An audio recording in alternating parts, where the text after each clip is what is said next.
नमस्ते। इस वीडियो में हम सीखेंगे सेमी प्रेसिडेंशियल सिस्टम क्या होता है। सो कॉन्सेप्ट बहुत ही सिंपल है क्योंकि यहाँ पे जो पहले आपने जो देखा था वो है प्रेसिडेंशियल सिस्टम, पार्लियामेंट्री सिस्टम, तो अलग-अलग सिस्टम होते हैं। यहाँ पे सेमी प्रेसिडेंशियल सिस्टम क्या होता है?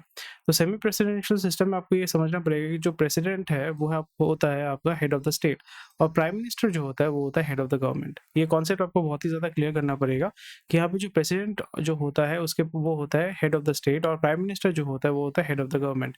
और यहाँ पे the legislature overseas the PM and the cabinet and the president is the head of the state and the prime minister is the head of the government in the semi presidential system। यहाँ पे आपका president जो है उसके पास significant power होते हैं। पहले हमने क्या देखा था कि आपके पीएम के पास और आपका कैबिनेट के पास या मिनिस्टर्स के पास सबसे ज़्यादा पावर होता है और प्रेसिडेंट जो होता है उसके पास उतना ज़्यादा पावर नहीं होता है। वो सिर्फ हेड ऑफ द स्टेट होता है बट उसके पास कोई पावर नहीं होता है, वो एक सेरेमोनियल पोजीशन होता है।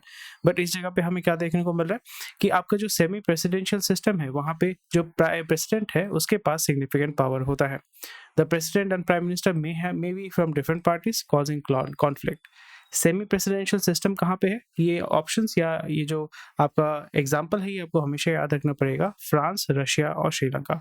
फ्रांस, रशिया और श्रीलंका। जैसे रशिया में अभी जो प्रेसिडेंट है वो कौन है? वो आपका है व्लादिमीर पुतिन। प्राइम मिनिस्टर अलग होते हैं। फ्रांस में भी सेम है। तो ये कॉन्सेप्ट आपको हमेशा याद रखना पड़ेगा। और प्रेसिडेंट और PM may be from the same party और different political parties leading to आपका पोटेंशियल कॉन्फ्रंटेशन। और president may have significant powers. जो प्रेसिडेंट है उसके पास डेली जो एक्टिविटीज होती हैं, डेली जो एडमिनिस्ट्रेटिव चीज़ें होती हैं, एडमिनिस्ट्रेटिव डिसीजन होता है, उसमें उसके पास बहुत ज़्यादा पावर होता है। So this is something which you need to keep in mind. I hope ये कॉन्सेप्ट आपका क्लियर हो गया और ये सारी जो नोट्स है आपको हमारे वेबसाइट में मिल जाएंगे, तो विजिट करें skillyogi.org।